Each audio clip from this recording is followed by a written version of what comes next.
Welcome back, everybody. Spot On Jaguars brought to you by Teal Reign. We're at the halfway point of the season. The Jaguars are 6-2. This week, we got a big matchup with the San Francisco 49ers, and on today's show, we're going to preview that matchup. We're also going to do the season-long Pick'em Challenge, and we're going to talk about the second half of the season. So if you like Jaguars football and all things Duval, hit the like and subscribe button, mash the notification bell, and let's get started. Okay, everybody, Spot On Jaguars, brought to you by Teal Reign. We're back once again, Ben, Jeff, and Eric, and we're on Veterans Day week, so big shout out to all the veterans. Yeah, absolutely. Love you guys. Thanks for keeping us all safe. And to honor the veterans, we've dressed Jeff up in a camo Jags shirt. What size is that, Ben? Jeff? Oh, yeah, that's extra small. It's medium, guys. It's medium. It's medium. We dressed Jeff up in a medium something or other. I don't know. But it's no. medium.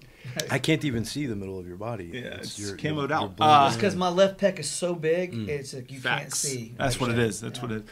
But we got a quick show for you today. So we're coming off a bye week, going up against one of the better teams in the league, the San Francisco 49ers, elite Super Bowl contender team, whatever you want to call them. Really good team up until the past 3 weeks. They actually have lost 3 in a row, so we got them on, I guess, the downswing of their season. Yeah. And the Jaguars are on a 5-0 winning streak. So we're on the incline while they're declining. So hopefully we can continue that trend this week. And they're well-coached team, coached by Kyle Shanahan. All right. He's known as being an X and O's guy, a genius running game master. His father was Mike Shanahan, legendary coach. So he's got the pedigree and everything like that. But surprisingly, off bye weeks, he's 2-3.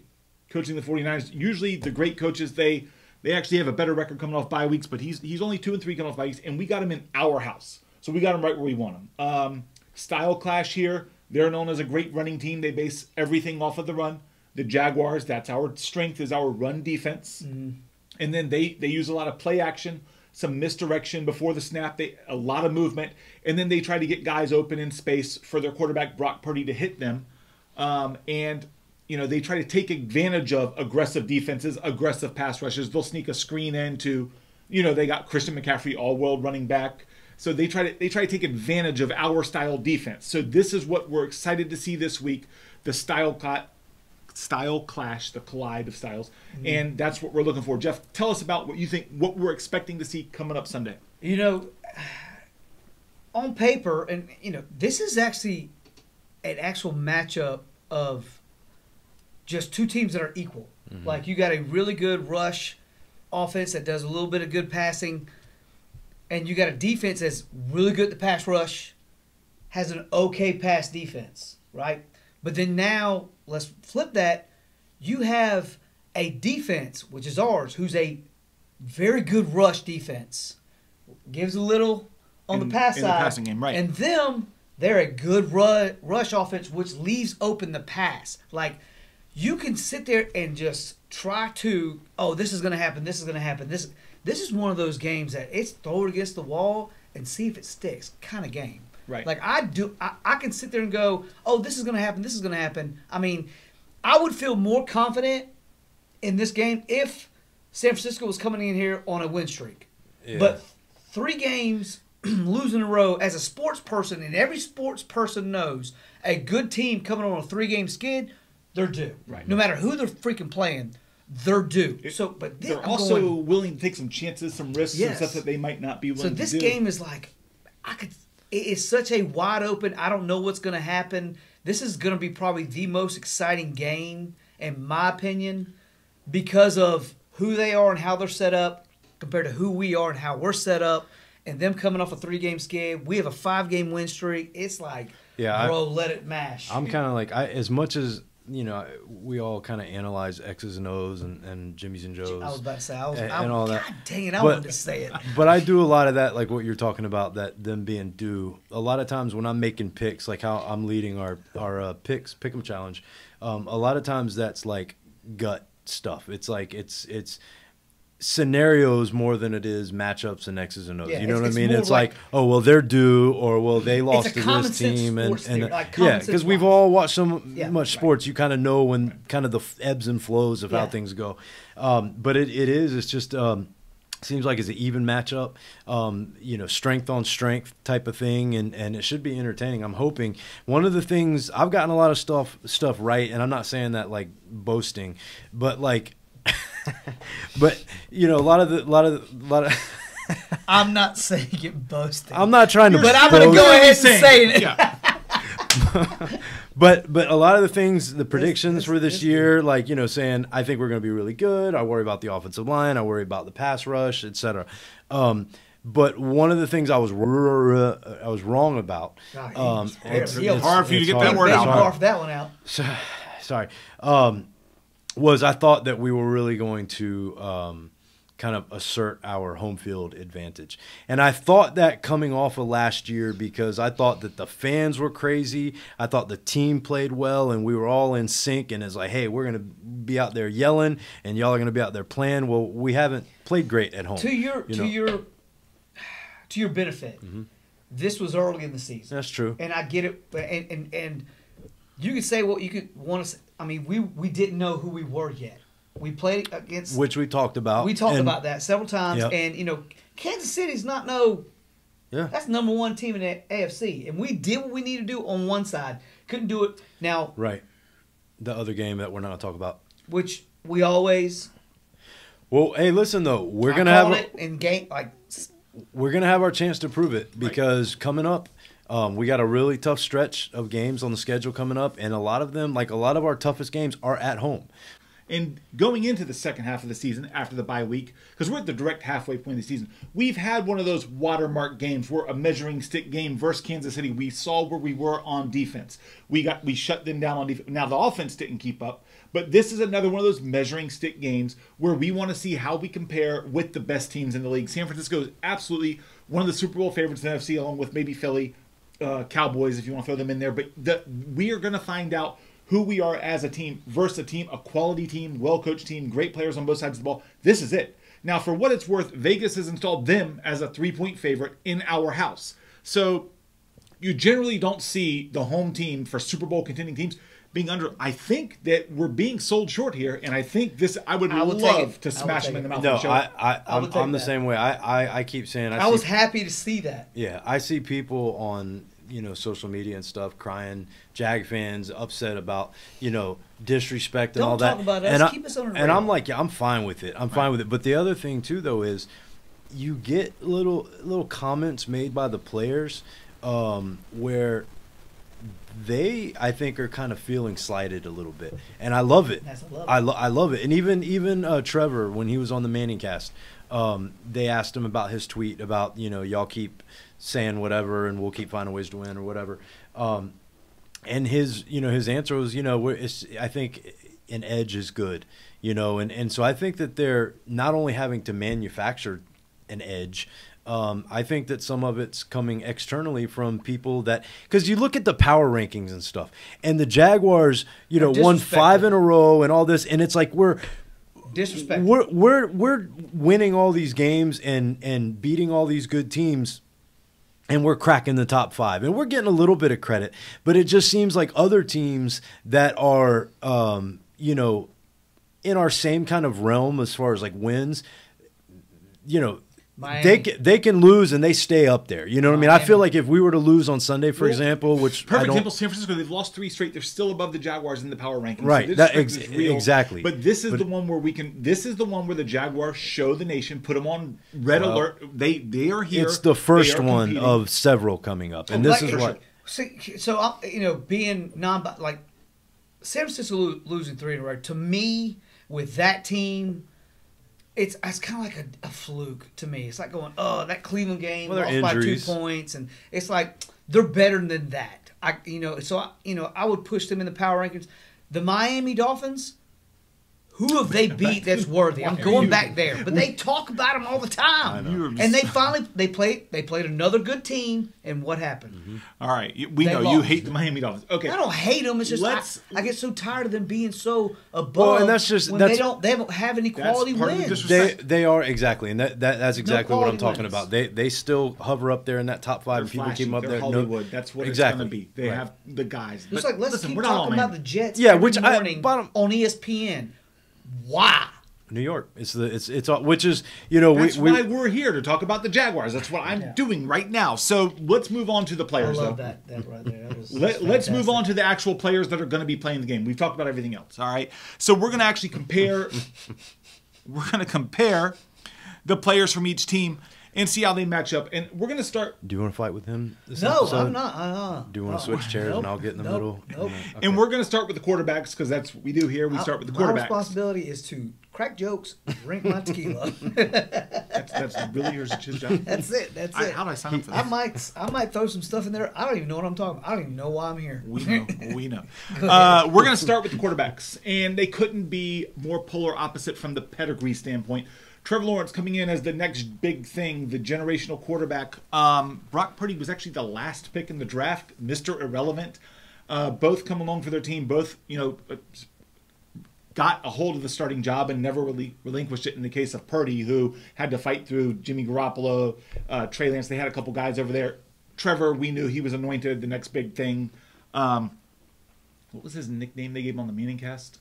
I don't know. I didn't see it. They said it's on the Pro Football Focus. Oh, the Prince who was promised. The Prince the who Nick was guys. promised. Look, Yeah. I root for Purdy. I want him to do good because he's Mr. Irrelevant. He started off good, and I think he's still a good quarterback, but he'll learn more. I want him to suck Sunday. I learned that nickname about Trevor, though, the Prince who was promised or whatever. Yeah. But we knew he was going to come over and take the reins. So Brock Purdy had to actually win his job, and that's what it is. But the stats, Purdy's thrown for 2,033 yards, 12 touchdowns, 5 interceptions. Trevor, 1,935 yards, 9 touchdowns, 4 interceptions. Very similar stats from the quarterbacks.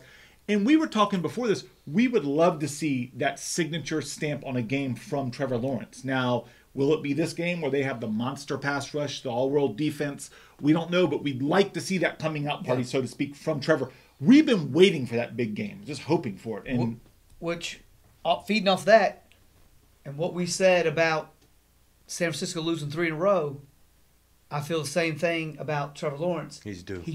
Yeah. He is due. And I think he needs to have one of those games in this game. That's why this game is so... Yeah. I'm like, everybody... Calvin Ridley's due. Trevor Lawrence is due. San Francisco... whole offense is due. You're bringing this whole storm... And matchup-wise, we're more of a nightmare matchup against 49ers than vice versa, I think. I wouldn't say nightmare, but more of a better matchup.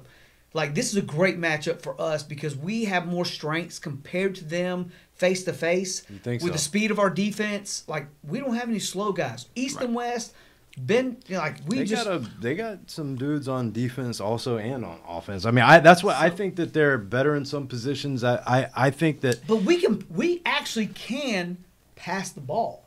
Right. We actually can pass the ball. And that's what I think when you look at all the different matchups and this guy compares to this guy, I think Trevor's better than Purdy. Where's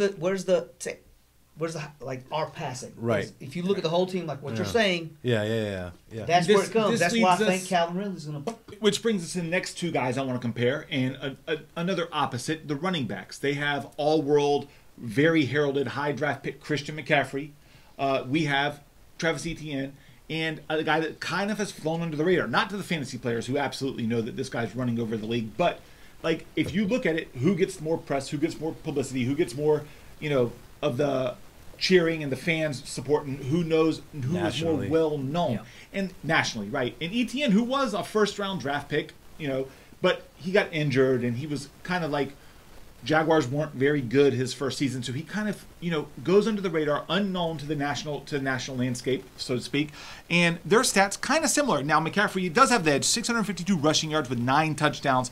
Etienne, 583 with 7 touchdowns. But it's really the passing game. McCaffrey with 32 catches, 292 yards, and 4 touchdowns, as opposed to Etienne, 27 catches, 266 for 1 touchdown. However, we just started incorporating Etienne into the passing game a lot more recently, the past several weeks, so he is catching up. But another thing we're very similar in, although our guy is less well-known on the national radar than Christian McCaffrey. Talk about that for a second, Jeff. Oh, absolutely. I mean, Christian McCaffrey was obviously the son of a amazing wide receiver for McCaffrey for Denver, who was huge. He played for Stanford. And he's coming in, and he went to Carolina. Great running back. Etienne, he had, he's played with Trevor, but Trevor got all the hype. Mm-hmm. Right. So Etienne was on the radar there, know. And when he came in and we drafted him, everybody moaned. Oh, they were. At that draft. Did not like that pick, right? At that draft. I could not now ever see us not having him in our team in a good way. Like I was like, dude, that's a great pick. Yeah, I like the pick because he's so dangerous. He's so small, and you could do anything with him. Well, and that was he might have 20 rushes for 50 yards, but can have great catches. Before we knew what Urban Meyer we were going to get, I was excited about the pick because you thought that it was going to be more like good Urban Meyer, where he was, utilizing speed and creativity and all that, which he didn't do with us. But I'm saying but he does well. Well, we thought he did. But anyway, I like. He's a Gator. Let's not ruin his name. But by the way, ETN, like, can you imagine this team without ETN? No, and he is seriously under the radar and having a phenomenal year. Great year. So what we love, he's actually the thing that keeps the offense going most weeks. I actually put on. There was I don't know who it was. It was somebody like at ESPN, some national on Instagram. They said what non-quarterback is the most valuable player, MVP for your team or whatever, and I put ETN or Josh Allen, but ETN, yeah. I'll take that too. Dude, amazing. The way we talked about, I'm sorry, but the way we talked about the last show about how he has learned to develop to just fall because he knows he's a smaller guy, and that's part of the learning process. As for receivers, our top receiver is actually Christian Kirk. If you want to take Evan Ingram out of it, we'll get to Evan Ingram. But Christian Kirk, 43 catches on the year, 520 yards, 3 touchdowns. Their top receiver, their leading receiver, Brandon Ayuk. Now, we all know they have Deebo Samuel, but he was been out. So technically their leading receiver right now is Ayuk. 620 yards, 2 touchdowns on 35 catches. Now, both of these teams, and another similarity between teams, they both base everything off the play action or the running game, which sets up the play action to kind of freeze the linebackers and then try to hit the guys in space and catch them. Now that's what both teams are. That's how we both design our offenses. So you got to figure we're going to have some similarities there. In San Francisco's case, there's a lot of misdirections. It's not a power running game. Now they do have Kyle Juszczyk. They actually have a great fullback, but it's not a power running team. There's a lot of misdirections, counters, and then they try to manipulate your defense, catch you leaning one way or running one way, pre-snap movement, and go the other way. So they're trying to catch you off guard, and then that sets up the play action pass. Jaguars, kind of the same thing. We do run a lot off play action, but we actually have the power to pass more with Trevor Lawrence. It opens up a lot more of that for us. Both teams do utilize the tight end. Now, here's another one. Their tight end has more name recognition than ours, and that's mostly from Kansas. They have George Kittle, and we have Evan Ingram. But George Kittle, 32 catches, 443 yards. Ingram's got 51 catches, 434 yards, and they're not talking about Evan Ingram in the national landscape. And I don't know how Kittle keeps that rank. I don't know when the Jaguars are going to be elevated to that. And I'm hoping this is the breakout game. The only thing I'm so biased on stuff like this because I just want to be, because as a Jaguars, like, you should put them on the map. But then again, Ingram did not really truly get on the map until last year. Yeah, because he got drafted high by the Giants, had a lot of drops, known for drops. He came here, revamped himself. I get it. Kittle's always been that guy from kind of day one and built up to that. So I get why. I understand why I don't like it, but I understand why Kittle's got that name and he doesn't yet. It's getting there. But it's an uphill climb in Jacksonville because that's how it is in sports. I mean, I think you laid that out well. Like that Evan Ingram, I think coming out of college, people knew who Evan Ingram was and everything, but then things didn't go well up in New York. So he really kind of burst on the scene last year, and he's having another good year this year. But it's just that's kind of like exacerbated by the fact that he's on. Do you want to look that up? He's on Jacksonville. He's on Jacksonville. Yeah, he's on Jacksonville, and so it's like.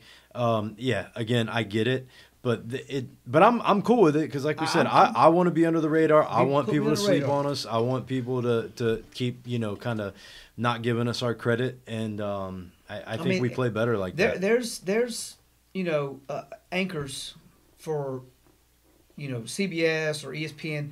They'll mention what we're talking about. They'll mention the Josh Allen. They'll mention the Evan Ingram being this guy's 6th, 5th, or 4th in tight ends. Like, he's our secret weapon, and I want him to be I don't want this whole spotlight on us to make the teams go, oh, well, we need to pay attention. Even though they're probably paying attention, but it's like, I like this whole under the radar disrespect thing. And I want to get to defense now. We'll get to the defense side of the ball, but I want to have some fun first. I want to give the San Francisco 49ers some bulletin board material. We know that they watch the podcast. Sure.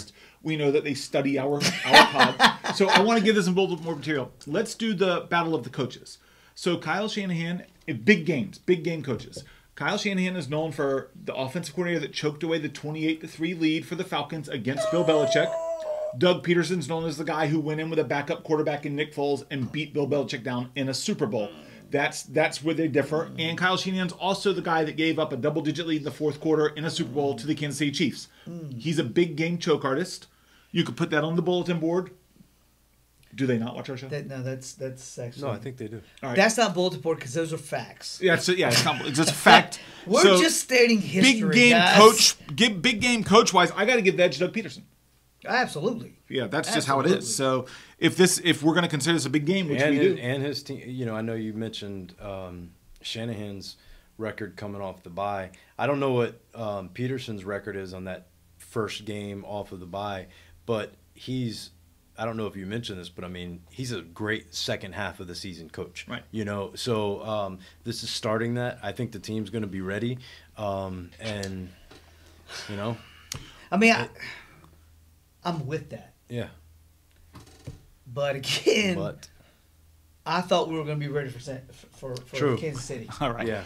You see what I'm saying? No, but just like what you said, that was a different team, and it was early on, and how you just made me feel better. And high five. No, yeah, do I have to? Yeah. But so, I'm going through that same kind of mixed emotions. It's that Jags PTSD that is always creeping up. Every time we get a little happy about something, there's something in the back, But how can I sabotage my happiness? Can we just have nice things? But again, I think that yes, San Francisco's due and all of this and that. I would put it this way: I'd be really encouraged and happy if on Sunday we win the game. Obviously, but because you still, while we're through this win streak, we're checking all these boxes of things we like to see and things we want to get better at. Coming out, beating another team that is a what do you call it? Sort of like a milestone game. It's another good team, but we got to get that home field advantage back, and we have to start this streak off strong. Because it's a tough stretch we have coming up. I think being we want to be under the radar. We love it. This game will change if we win this game. I'm sorry. Let me rephrase that. When we win this game, this will elevate Jacksonville nationally. Even though they're on a 3-game skid, this will elevate Jacksonville because of our remaining schedule to 7-2, the talk of the town. Plain and simple. Yeah, it will be talked about. I also need to win this game because last time San Francisco came here, their fans were jerks. And, I don't like San Francisco. Yeah, and they showed out. We were terrible. Like the whole city of San Francisco? The entire city. All right, mark that down. Jeff does not like the entire city of San Francisco. I would never visit that city. We'll get to the. Let's get. They had the our way that we go to our tailgating spot, and they had a detour that game, and we had to go around, and we ended up by San Francisco's their tailgate area. And we're trying to drive through, and they're crossing the street, and our truck is surrounded by 49er fans. And my wife is just she was driving, and she's just kind of easing through, and some guy walked in front and slammed his hand down on my wife's on her hood. And so what do? I start yanking on the handle, which was stupid. It was me. He was like, Ave, you gonna let him do that to our car? No. I was heated, and I tried to get out of the car, and she's pressing the child safety, the lock wouldn't let me out of the car, and what she really did, because there was 100, a couple. All right, hundred. let's get on it. Let's get on to defense. Look at my boy right here. Let me get on the defense. So ready to move forward. Best thing about San Francisco is Alcatraz, which I want the entire San Francisco city in Alcatraz. All right. Moving on defense. They just picked up at the trade deadline elite I don't know, Chase Young, bust talent. I don't know. Player. He was second overall pick. Who? Chase Young.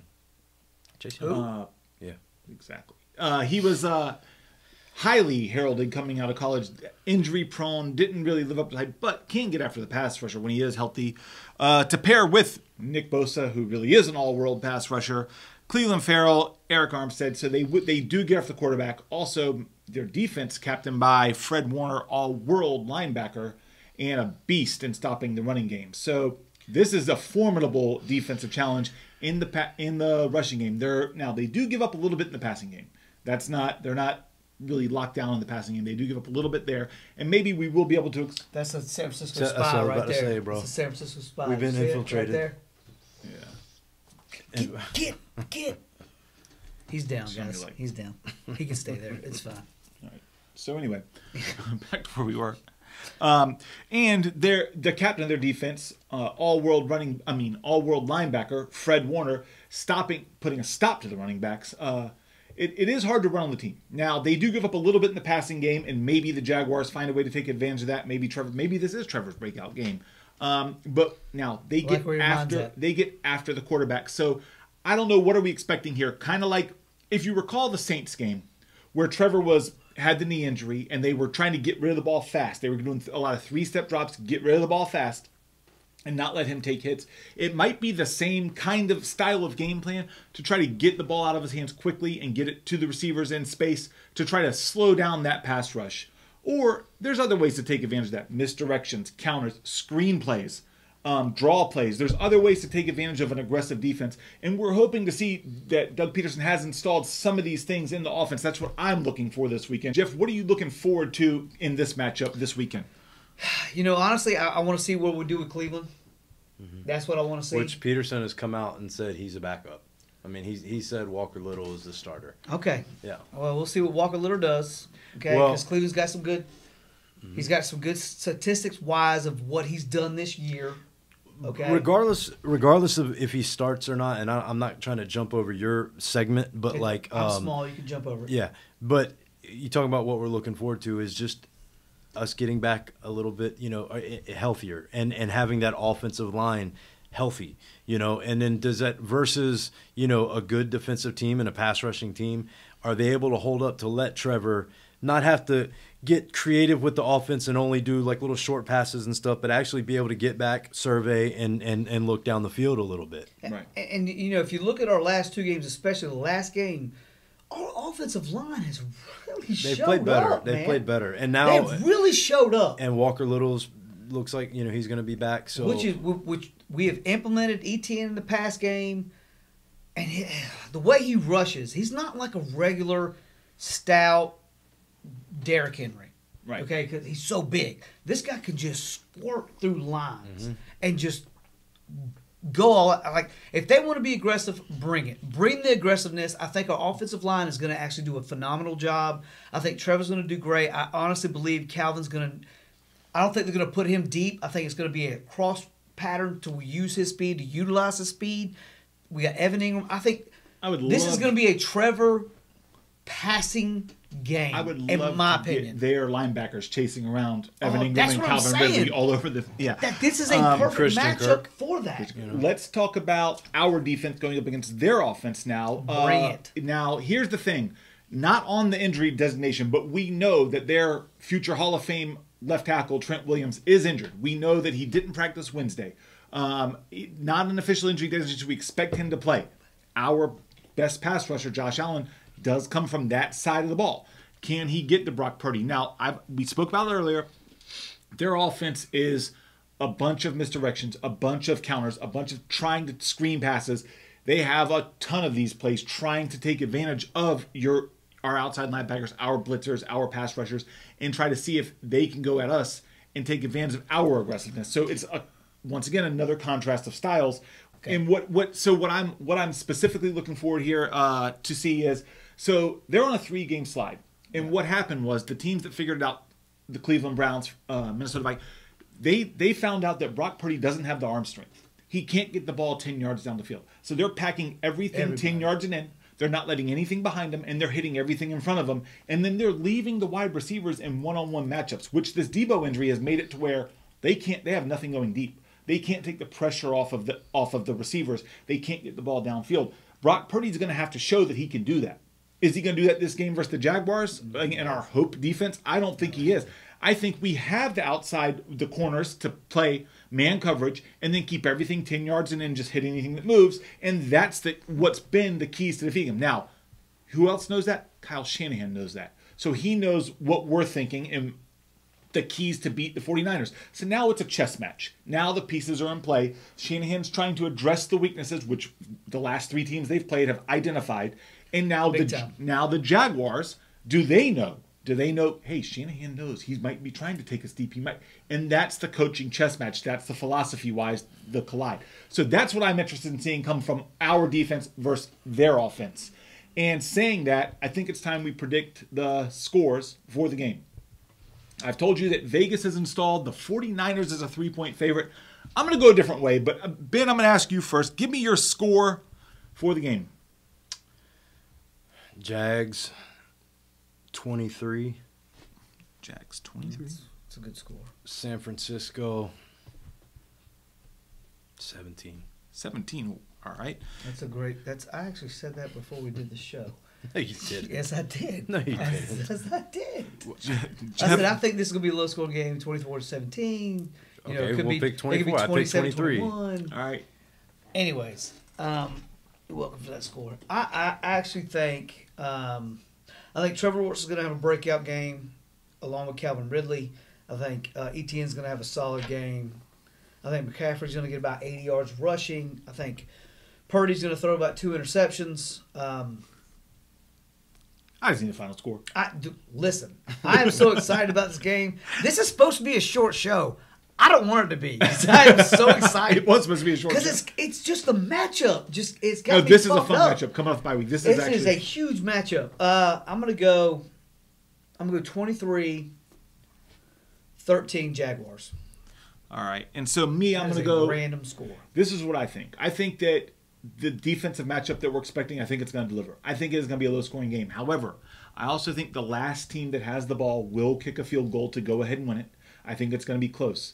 I got 17-15 Jacksonville. I do think the Jaguars had the ball last. And then when you're on that last drive, you know it's 4-down territory. You can convert those 4th downs. You can pick up, keep those drives going, get into field goal range, kill the clock just like we do. And I got 17-15. I got a little weird score, and I got the Jaguars. So we will see who comes closest in all I those gave predictions. Was a score. I didn't get to give any analysis. Why did y'all get analysis and not me? When we sign off and me and Jeff leave, you give your analysis right here. Tell the Trevor Lawrence bobblehead, and we'll be out of here. You give your analysis.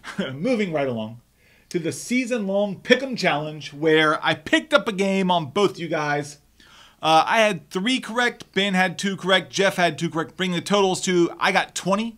I'm in second place. Jeff, 18. Firmly in last place. And Ben, you're still in the lead with 22. Why do you got to put firmly? I mean, you're in last place. I don't know. You were 4 in last behind place the leader. all year. I'm making a storming comeback.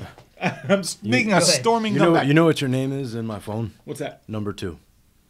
Ooh. You've been that for about 20. You're about 20. I've ever called you for it to be answered. Your comeback is because I'm the shit. No. It's because he's always behind me in first. All right. In first place, and he's number 2. We disagree on 3 games this week.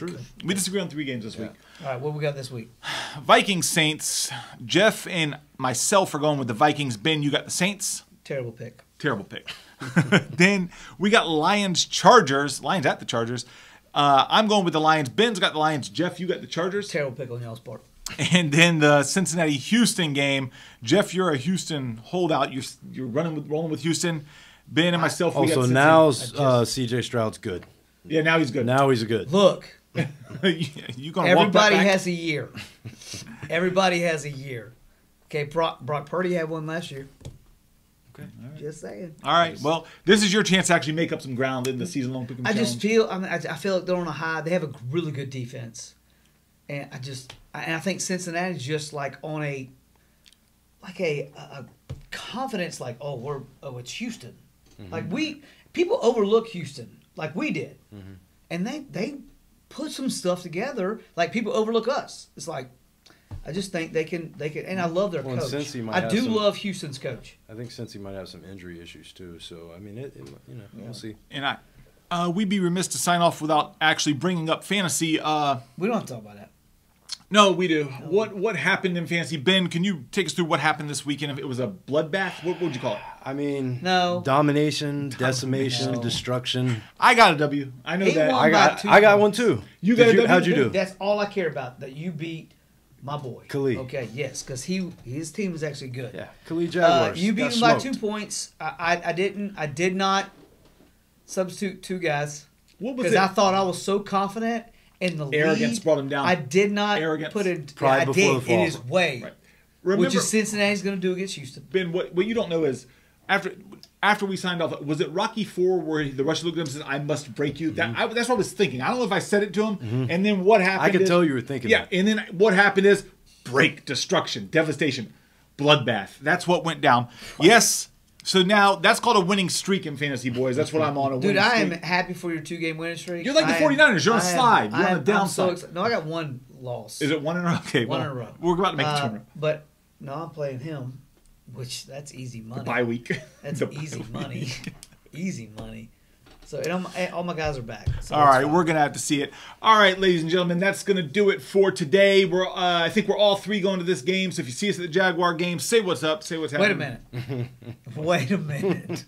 Let's pause. Pause. Are you going to this game? I got tickets, boy. I'm in. I believe it when I see it. I'll see you there. Are you tailgating with us? There it is. The look away. To be determined. To be determined. I'm not gonna promise. Okay, look. When he lies, it's you ask him a question. If he does this, yeah, I'll be there. So I don't know if you know this or not. The lie is always an invite to these tailgating parties. I don't know if I'm you not know this going or not, to. Eric, but in poker, people have what's called tells. Oh, okay. And so you can tell when somebody's doing. All right, something. listen. From here to eternity, if I commit to going to a drinking party, I'm not showing up. I don't know what to tell you. I don't drink. That's it. I'm sorry. I'm not going.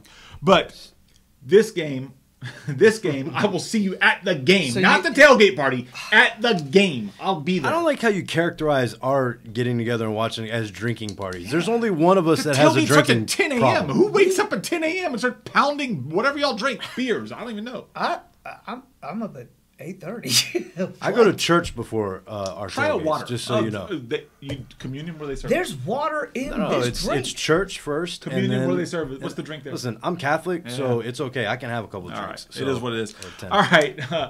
We'll see you there. So you're not going to be at tailgate? Not the tailgate. I'll be at the game. Okay. I'm not even going to tell you I'm coming to the tailgate. Actually, I might just surprise you for now. I'm never commit to a tailgate again. I might show up to tailgate and just surprise you though. You know, my little sweet, beautiful little girl, she was like, "Where's Uncle Eric?" at the watch party, and great watch party, by the way. You missed it. It was the spooktacular. People in costumes. It was great. Yeah. What was your costume, Ben? I was the ghost Vintage of Jaguar Steelers past. Okay, so I had a Fred Taylor jersey, and I'll put a couple pictures up. But my sweet, innocent little girl was like, "Where's Uncle Eric?" I don't know, sweetheart. He told us he was going to be here. Yeah. Can I call him? Sure. Here's my phone. So she calls. No answer. No answer. No answer. I was enthralled in the Creepy, game. Bro. I think I was watching the game. I was enthralled. I think by the time the party ended, we mentioned your name. She's like, "Who's Eric?" Yeah, maybe. No, she knew. It was a little tear that gave it away. You know, now I disappoint children. That's what I did. Okay, no. Listen my God, Eric hates children.